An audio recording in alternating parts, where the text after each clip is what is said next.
Profe. Sí, díganme. Em, entonces, según el resultado que tenemos, el potencial decae a 1 partido de r cuadrado, o sea, la distancia al Exacto, cuadrado. exacto. Eso, Sí. para el campo eléctrico, por ejemplo, un dipolo sería uno más, es decir, 1 partido de la distancia al cubo. Exacto, sí, ¿Y sí. qué implicaciones físicas tiene eso? Por ejemplo, es que había escuchado que para la ley de Gauss, por ejemplo, tiene que ser 1 partido de r cuadrado. Entonces, por ejemplo, ¿no podríamos usar la ley de Gauss o algo así como extraño? No, la ley de Gauss se cumple siempre, ¿ya? Entonces, si tú tienes, no sé, pues, si tú tienes una superficie con la forma que sea y tienes un dipolo en ella, entonces la ley de Gauss te dice que el flujo del campo eléctrico a través de la superficie va a ser igual a la carga total encerrada dividido por epsilon cero, ¿cierto? Entonces, el dipolo, por mucho que sus cargas estén separadas, si esas cargas siguen estando dentro de esta superficie, entonces va a ocurrir que la carga total dentro de la superficie va a ser cero, ¿ya? Entonces la ley de Gauss al tiro te dice que eh, siempre te va a decir que, o al tiro te va a decir que el flujo a través de esto va a ser cero, ¿ya? Ahora, ¿cómo uno puede ver que si uno tiene un campo eléctrico, eh, el flujo de ese campo eléctrico puede llegar a ser cero?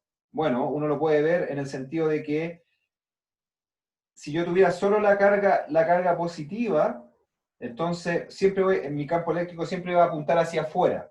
Pero si tengo solo la carga negativa, mi campo eléctrico va a apuntar hacia adentro, ¿cierto? Entonces, como aquí tengo la carga positiva y la carga negativa, entonces lo lógico sería pensar que en las zonas de esta superficie que cumplen que la carga positiva está más cerca, entonces en esa zona yo voy a tender a tener el campo eléctrico apuntando más hacia afuera. Y en las zonas donde la carga negativa es la que está más cerca, ahí voy a tender a que el campo eléctrico apunte hacia adentro, ¿ya? Y acá entre medio seguramente el campo eléctrico va a tender a ser nulo, ¿cierto?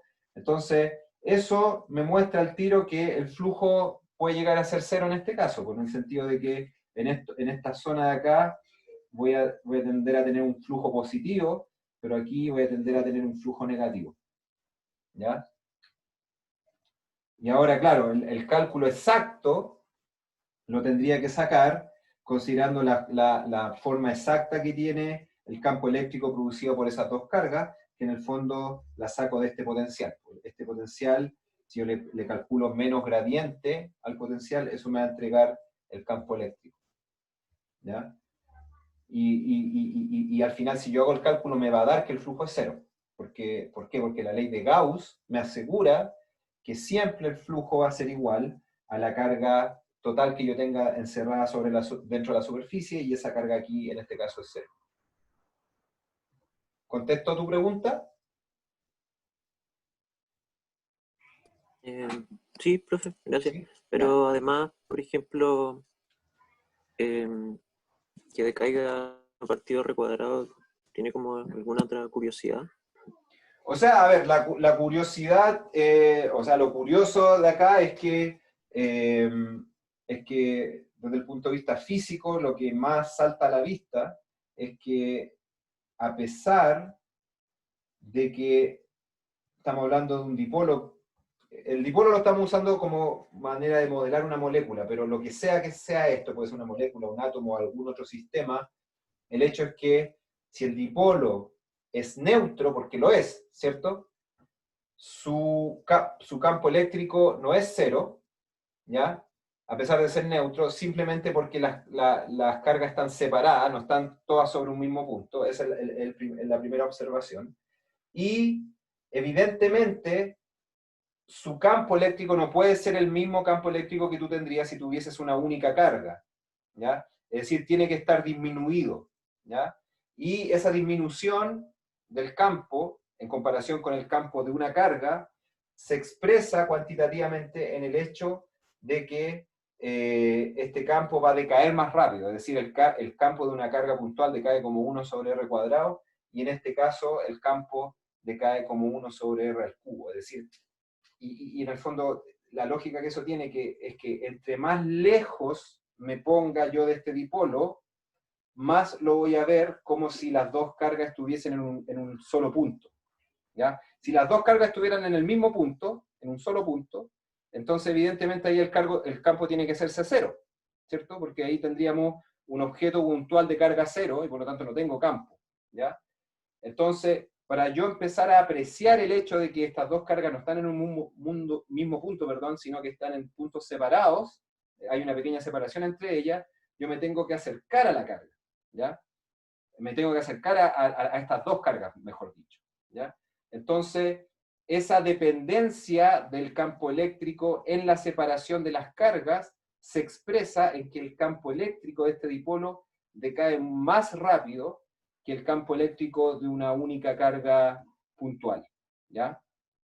No sé si con eso más o menos contesto tu pregunta, es decir, el hecho de que el campo decaiga más rápido que una carga puntual, de alguna manera manifiesta el hecho de que entre más lejos me pongo de este dipolo, más se parece el dipolo, o sea, más cercano estaría yo a la situación en la cual las dos cargas están en un mismo punto. Es decir, desde lejos yo las veo a las dos cargas prácticamente como si estuvieran en el mismo lugar, y por lo tanto el efecto de sus campos eléctricos se desvanece, digamos.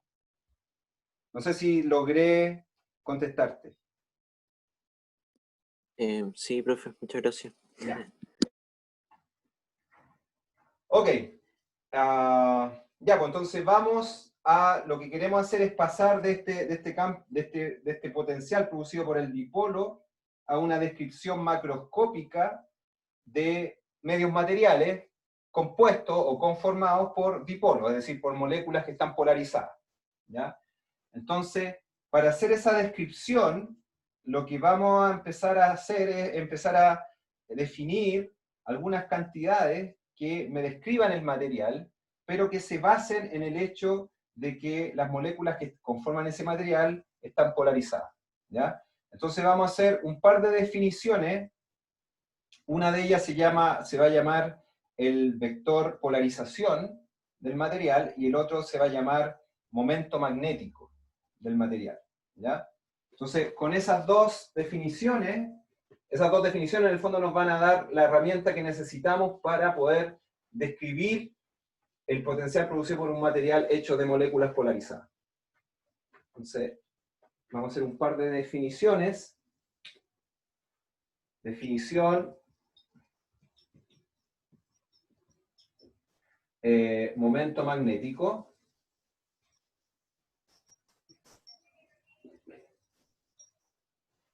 Perdón, no, magnético, me estoy adelantando, chiquillos, perdón, es momento eléctrico. Momento dipolar eléctrico. Me estoy adelantando, perdón. Momento dipolar eléctrico.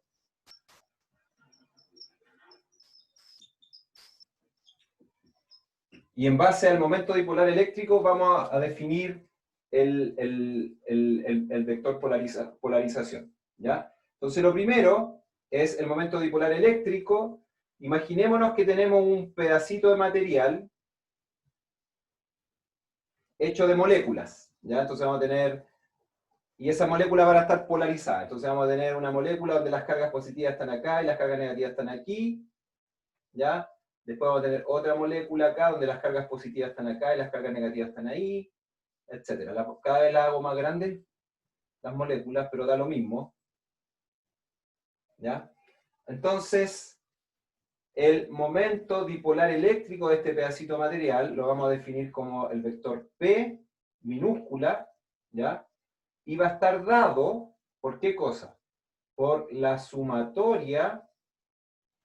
Supongamos que tenemos n dipolos dentro de este material. Entonces, desde K igual 1 a n, de las siguientes cantidades, de Q sub K multiplicado por delta vector sub K, donde delta sub K va a ser la diferencia entre el vector posición de la carga Q sub K positiva menos el vector posición de la carga Q sub K negativa, es decir, el menos Q sub K. ¿Ya? Entonces, es la misma lógica que teníamos acá. Aquí hablábamos de un solo dipolo, donde la carga positiva tenía vector posición R sub Q, y la carga negativa tenía vector posición menos R sub menos Q, ¿cierto? Acá vamos a tener muchos, de hecho vamos a tener N dipolos, donde a cada uno de ellos les vamos a poner el nombre K, ¿cierto? Y por lo tanto en cada uno de ellos va a haber una carga positiva que vamos a llamarle R sub K, y una carga negativa que le vamos a llamar menos, perdón, a la positiva le vamos a llamar Q sub K y a la negativa le vamos a llamar menos Q sub K, ¿ya? Entonces, si yo tengo muchos de estos dipolos, puedo sumar todos ellos, todos los que se encuentran dentro de este pedacito de material, y eso me entrega el momento dipolar eléctrico del material. ¿Ya? Y en base a eso, vamos a definir lo que vamos a llamar vector polarización eléctrica, que lo vamos a usar mucho en la descripción de los medios dieléctricos. Entonces, vector polarización eléctrica, que va a estar definido de la siguiente manera, como cuánto momento bipolar eléctrico tengo por unidad de volumen. Es decir, el diferencial de momento dipolar eléctrico dividido por el volumen del pedacito material que tiene al cual estoy midiendo el momento dipolar eléctrico. ¿Ya? Entonces, si mi pedacito de material es chiquitito, es decir, no es este grandote, sino que este chico, pero igual tengo muchas moléculas adentro, entonces ese pedacito de material va a tener un momento dipolar que yo le voy a llamar DdP, porque es chiquitito, ¿cierto? Y además va a tener un volumen que le voy a llamar VdP, ¿ya? Entonces, este pedacito de material va a tener un vector polarización igual a la división entre DdP y DdP, ¿ya? Y como esto es una definición, le pongo 3 rayitas a esto, y me queda ahí la definición de la polarización eléctrica. ¿Ya? Profe, ¿Sí? Profe, Dígame. profe, profe, Dígame. ¿Aló? espera un momento que se como muy layado. Dime, Felipe.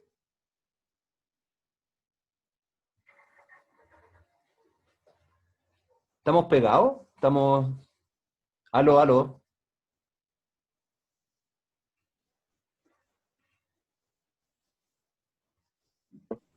Profe, está pegado. Chuta. profe, creo que ahora volvió. Si es que no escucha, volvió parece ahora. Sí, ahora te Aunque se escucho desenfocó la cámara. perfecto. Trato de hacer algo al respecto o ya me escuchan bien. No, ahora se escucha bien. Ya, ahora sí está todo bien. Ya, qué bueno. ¿Podría explicar lo último que estaba mencionando, por favor? En los últimos 2, 3, 4, 5 minutos, ¿cuánto rato estuve pegado? Como 2 minutos. Ya. Unos 2 minutos. Después de dar la fórmula del vector polarización. Ah, ya. No, estaba simplemente enfatizando nomás que el vector polarización se define como el momento dipolar eléctrico de un pedacito chiquitito de material, por eso yo no le llamo P, sino que le llamo DdP, porque estoy hablando de un pedacito muy chiquitito, dividido por el volumen de ese pedacito. ¿Ya? Y esa va a ser nuestra definición para la polarización eléctrica, que la gracia que tiene es que nos entrega una cantidad macroscópica con la cual yo puedo describir el material. ¿Ya? Entonces, a partir de estas dos definiciones, porque fíjense, o sea, imagínense que yo tuviese un medio material que está hecho de moléculas polarizadas, ¿ya? Pero esas moléculas polarizadas, imagínense que no están ordenadas, sino que están, por ejemplo, acá yo dibujé que la molécula, por ejemplo acá, la molécula que estoy apuntando aquí tiene carga positiva en esta parte, y carga negativa aquí abajo, ¿ya? Pero la que tengo al lado es completamente al revés. Tiene la carga negativa arriba y la carga positiva abajo, ¿ya? Entonces, si se diera eso, si se diera que la orientación de estas moléculas es completamente aleatoria, entonces cuando yo sumo estas cantidades que están dadas por la carga positiva de cada una de estas moléculas, multiplicadas por este vector delta sub k, lo que ocurriría es que este vector delta sub k apuntaría en todas las direcciones sin tener ninguna dirección privilegiada, ¿ya? Y por lo tanto, al hacer la sumatoria, esto tendería a 0, ¿ya? Entonces, si bien podría darse el caso que las moléculas individualmente estén polarizadas, si están orientadas de manera aleatoria, el material en sí no va a estar polarizado, ¿ya? Y en ese caso, el momento dipolar eléctrico de este pedacito de material tendería a ser 0, ¿ya? Entonces, cuando uno describe el material, no le interesa tanto cómo está cada una de las moléculas, sino que le interesa más bien cómo está el promedio de las moléculas. Entonces, esta cantidad, momento dipolar eléctrico, me entrega justamente esa información.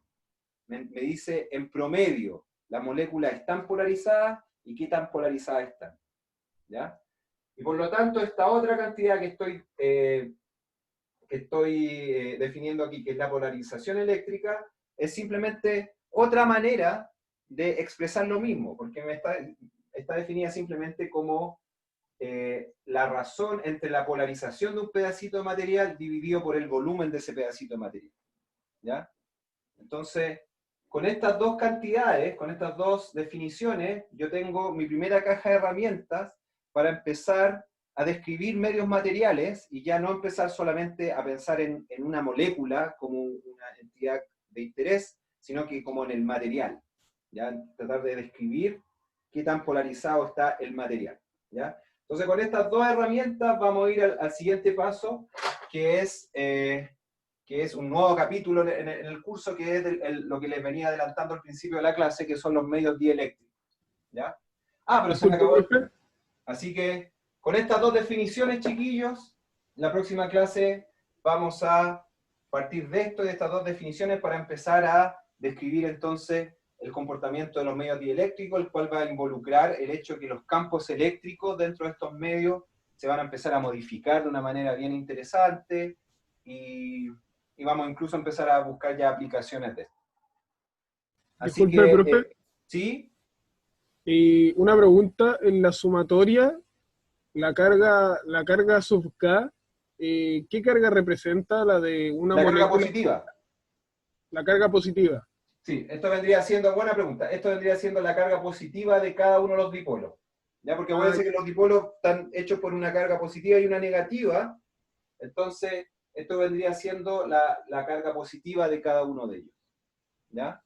O sea, cada dipolo tiene un Q sub K y un menos Q sub K, ¿ya?